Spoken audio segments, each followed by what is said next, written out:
Popcorn.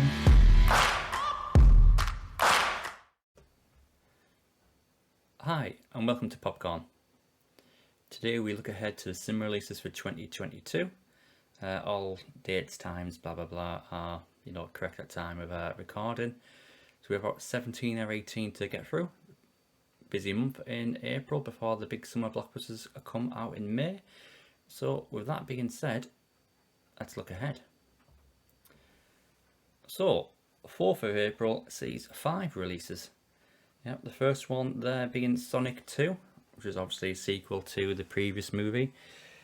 So when the maniac Dr. Robotnik returns to Earth with a new ally, that's Knuckles, Sonic and his new friend Tails must save the day.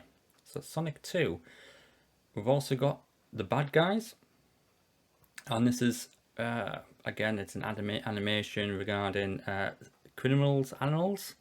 So animals who are criminals and they're attempting to lead a good life, but it never ever goes as planned, does it? In those type of capers. We've also got another film called One of These Days. Oh, sorry, One of These Days. In a small town in Texas, an annual endurance contest leads to promising and thrilling entertainment. Apparently, on that one, don't really know much about that one to tell the truth. That brings us over to release number 4. So we're flying through these ones, and that is Copella. And that is basically a movie about a small town which falls under the spell of a charismatic, which I haven't obviously got, cosmic surgeon. And basically, yeah, the whole town falls in love with him to see what's all that's about. Sparks fly, romance, blah blah blah. Again, don't really know much about that one either. Caught off guard on that one. And the last release on April 4th is one called True Things. And this follows a young woman living on the fringes of society who becomes intoxicated by a stranger who basically overwhelms her quiet life. And that's starring Ruth Wilson. I believe she actually bought the rights to this one. She bought the rights to the book and she wanted to progress this one. So good on her for doing that. So after the 4th of April, that takes us to the 8th of April. That's how Fridays work, yeah. So we've got 3 releases. 3 releases here on the 8th. And this is, the first one there is The Fantastic Beasts, The Secrets of Dumbledore. It's the 3rd in the franchise on this one. Again, a bit of some negative press regarding Johnny Depp's exit of this movie. And like I said, this is the 3rd installment, and it sees the continuing adventures of Newt, and I guess we're actually going to see the battle to end all battles on that one. The second film there is Moira, or Mura, depends how you pronounce in that one, and this is regarding a teenage girl who decides to replace her controlling father with his wealthy foreign friend. So Murder a Hoots, I think, on that one there. Could be quite interesting. It is critically acclaimed.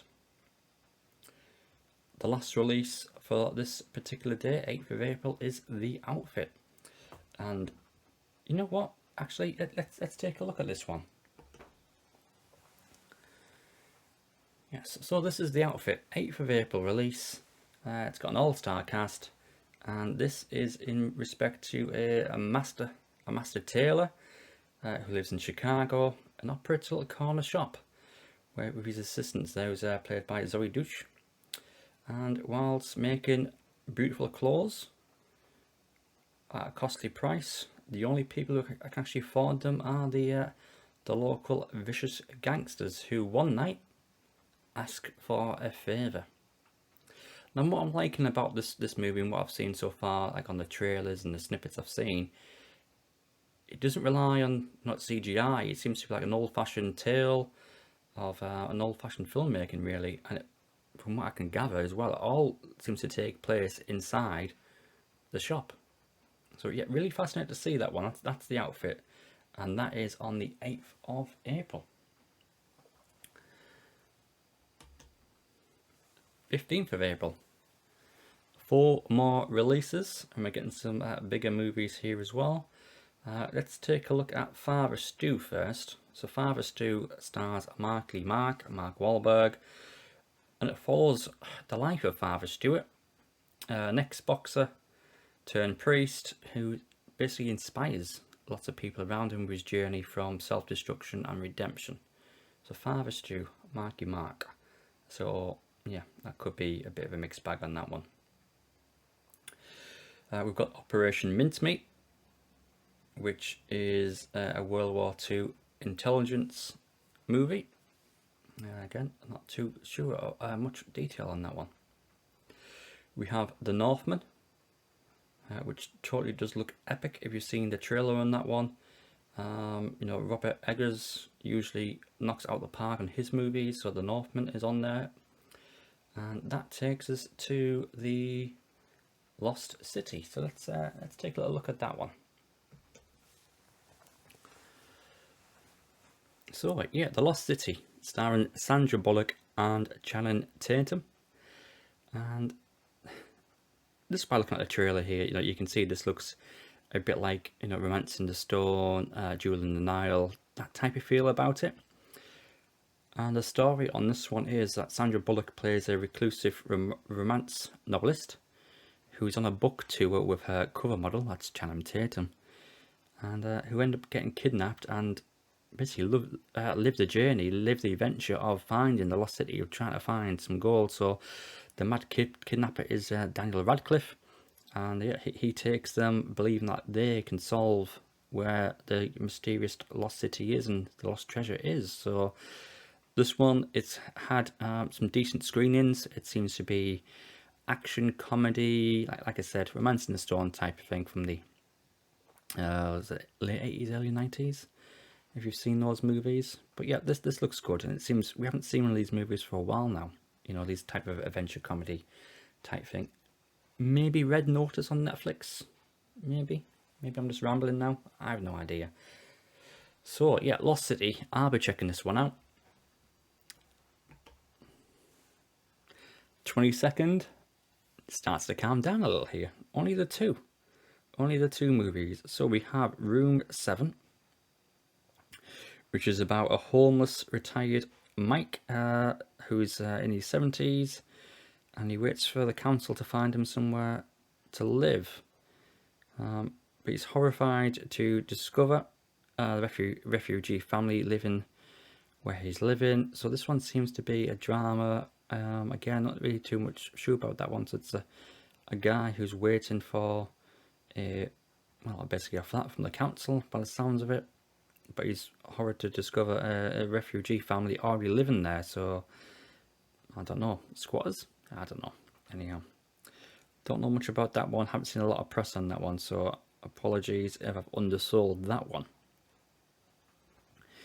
And this takes us to Nicolas Cage's latest, and you know what? It's actually not direct to video for once. So Nicolas Cage here in The Unbearable Weight of Massive Talent, and this, again, like I keep saying, it stars Nicolas Cage, who is cash strapped, and he agrees to make a paid appearance at a billionaire's he's a super fan. This billionaire's a super fan. Nick Cage agrees to attend the party, and on his way there, he gets pulled by the CIA to actually try to assassinate the said billionaire. So this sounds pretty much, you know, a similar vein to The Interview a couple of years back with Seth Rogen and the North Korea film, which was quite humorous. So yeah, Nick Cage gets a cinema release for once. That's good for Nick Cage. I'm probably going to check this one out, but I'm probably going to wait until it actually does come to video. Sorry on that one there. And that takes us to the 29th of April, where we've got 4 releases. We have Downton Abbey, A New Era. Now, I never watched the old era, so God knows what this one's about, but it's a follow-up feature to the 2019 Crawley family estate movie, and, you know, the servants. And what I gather, so they're expecting a visit from the The King and Queen. So yeah, Downton Abbey, if that's your bag, that's 29th of April. We also have The Feast, which is a Welsh film, and it follows a story of a young woman serving privileged guests at a dinner party at a remote house in rural Wales. But the assembled guests do not realise they are about to eat their last meal. So yeah, that one sounds a bit promising actually. Sounds quite promising. We have Casablanca Beats, which is a movie about a former rapper who's employed as a cultural centre and is encouraged to express her music throughout her life on that one. And finally, the last movie on here is called Fisherman's Friends. Now, unfortunately, I haven't been able to find any details on this one apart from the release date. So maybe it's been pulled, maybe it's got a later release date, I have no idea. But Fisherman's Friend, you might be lucky, it might be at a local cinema near you. You might know more about it than I do, so apologies on that one. So with all that being said, what is my film of the month? I can hear you all scrambling, thinking, oof, what's he going to pick here? What is Popcorn going to do? Well, without further ado,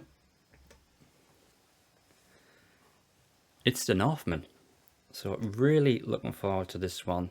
The trailer alone has sold it to me. I haven't any reading up about it at all. And it tells the tale of a young Viking prince on his quest to avenge his father's murder. Like I said, that synopsis, this trailer has sold it for me. And if you've seen his previous films, The Witch, The Lighthouse, you know you are on a visual treat. You are going to be on a journey. So The Northman, and that is released on the 15th of April. And that is my pick of the month. So yeah, that is April in a flash. Gone through some interesting movies there. I think the ones to look out for are The Outfit, The Lost City, and The Northman is my tip. So if you want to see one movie during April at the cinema, I would go with The Northman. So yeah, that brings us to the end of the video. I hope you enjoyed it. Hope you found something in there which you might fancy to watch. But yeah, do take care. I'll see you on the next one.